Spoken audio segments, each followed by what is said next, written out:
Just wanted to shoot a quick little video to hip you to something I was just thinking about. Full disclosure, I was thinking about this because of a great podcast I listened to.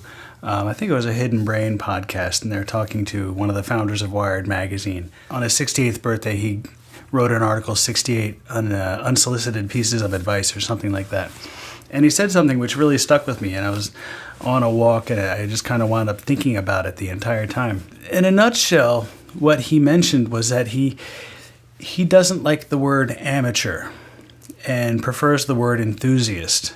And the more I thought about it, the more it just really kind of struck me that just the connotations. I've always been a big proponent of the idea that the way you perceive something very heavily affects the way that reality it creates for you. That perception is everything. The way you perceive an exercise or your ability to do something very directly affects your ability to do that, or what you might get out of that exercise, what you might get out of that mindset, the effects it has on your life, all of that kind of thing. So basically, I was thinking this as I was walking.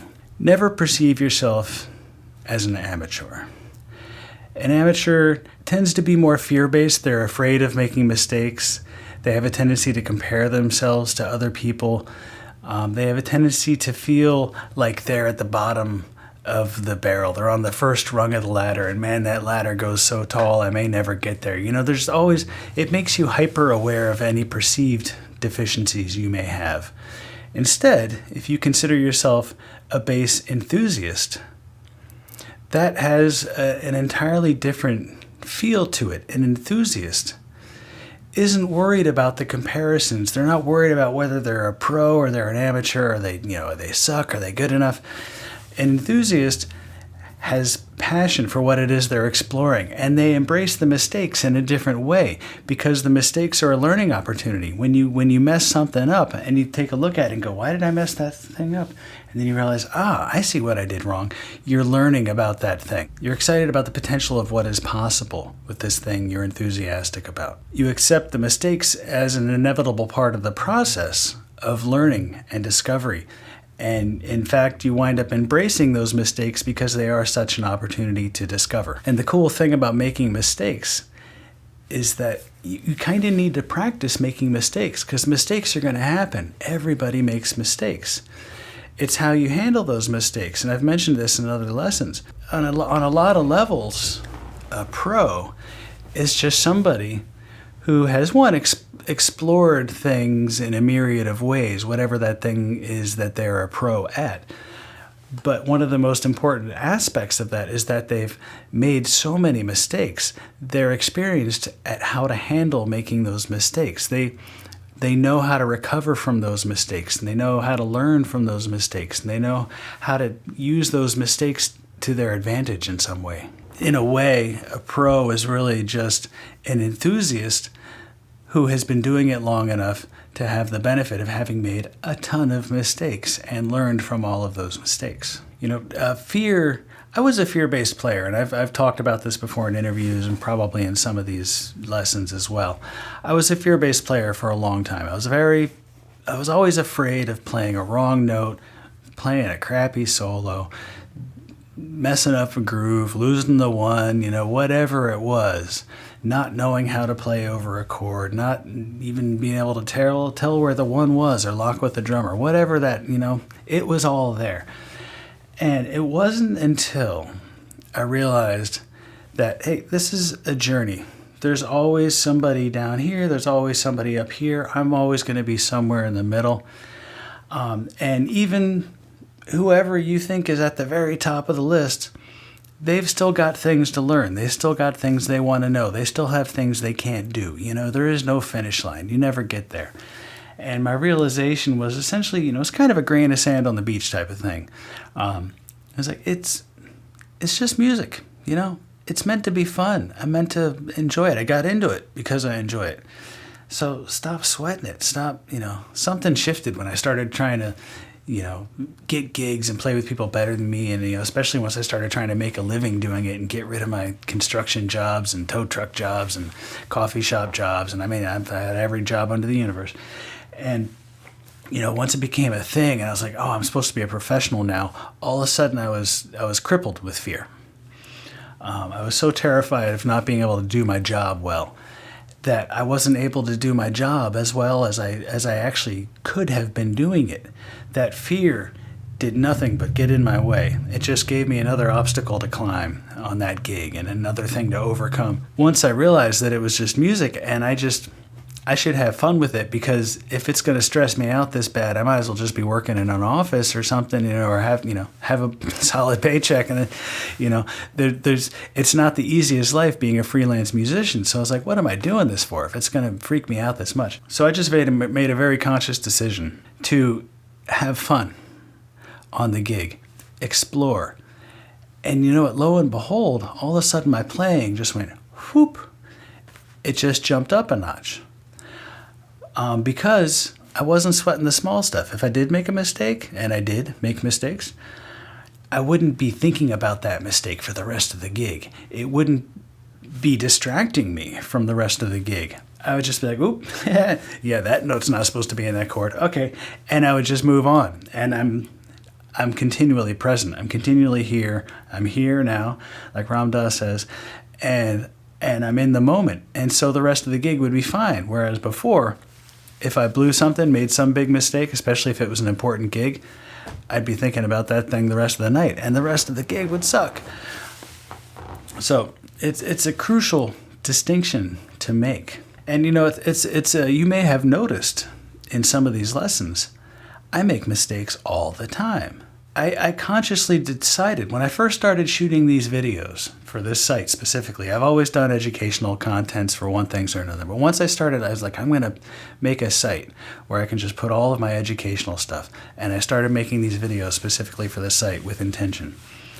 There was a temptation, that when I first started, the first time I blew an exercise or missed a note, I was like, in my head, I was like, oh, I should probably stop and do that over. And then I realized, it's kind of not my thing. No, I'm a warts and all kind of guy. Like, this is all a part of the process. I mess this stuff up too. Some of it gets really heady and I get confused about a lot of this stuff. Or sometimes I just miss a note. That stuff happens. Sometimes most of the time on these videos, I'm trying to talk and play at the same time, and I just cannot do that. So a lot of times I make mistakes because I'm not thinking about what I'm playing. But whatever the reason is, there's always a reason you made that mistake. Often on a gig, it's because you're distracted by something else. I made a conscious decision to leave those mistakes in the videos, specifically because it's real life. Things happen. You biff a note. It's how you recover from those mistakes. It's how you incorporate them into the moment, into the experience, whether you turn it into a cool line or motif, or, maybe not a cool line, but some kind of thing, or if you just, giggle and move on. That's all a part of the process. And I think that's a part of the process that not all educators are as willing to demonstrate or allow to exist. One of my things coming up, especially as the internet, I'm older than people think I am, as the internet happened, and I started seeing all these amazing players online, early MySpace days and stuff like that. I was just always amazed, like, wow, like this guy and this guy and this girl and this person over here, and oh my God, have you heard this kid over here? I put everybody on these pedestals as there were the others. These people over here that are just so good at this thing, and I created a wall between them and myself, and perceived myself to be certainly not a peer, and never considered myself to be on the same level as any of them. I've always been hyper aware of my own deficiencies, except now I accept them as a part of who I am. But I've come to realize that there is no other, especially as I started doing better gigs and actually started meeting some of my heroes and get to play with some of my heroes.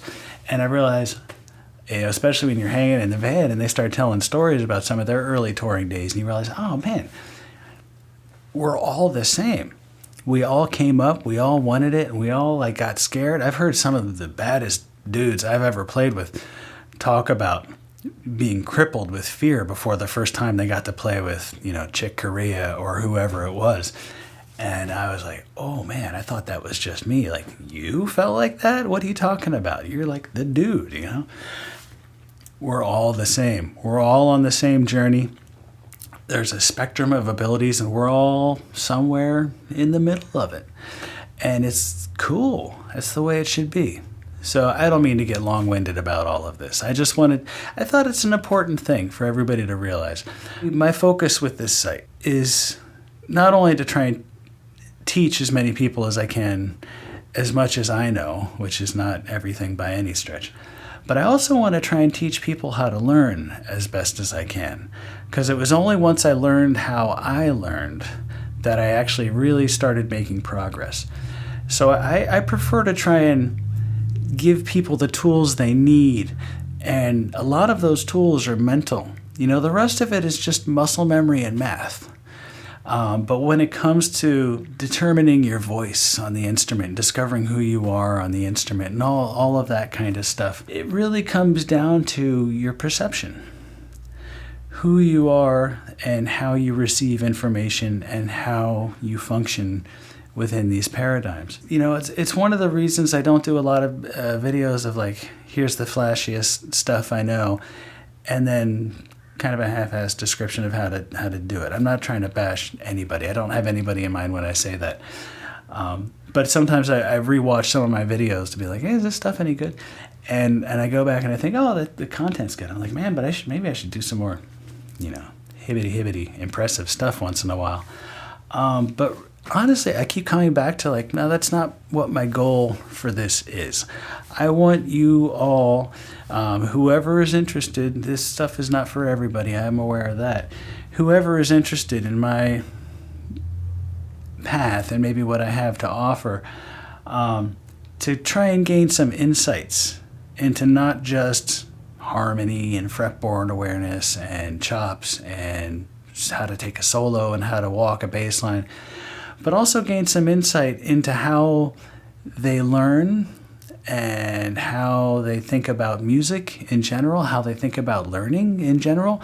Because once you have some kind of semi-formed ideas about a lot of those things, a lot of other things start kind of falling into place. And it doesn't take too long before you start to get kind of a more complete picture. You know, it's like as the puzzle comes together, you're like, oh, I can kind of see what's going on now. You see the bigger picture. And when you see the bigger picture, it gets easier to spot those smaller pieces and put them into place. So I'm going off on a tangent and getting kind of abstract, so I apologize. I do this. I picked this up in Thailand. I go to Thailand every year, and I've always really liked it, and I realize I do this at the end of every video. But kap kung kap. Thank you very much for your time, your energy, your intention, and your passion about what you're doing, and your enthusiasm. You're not an amateur. You're not an intermediate player. You're not a pro. You're an enthusiast. So be enthusiastic and have fun.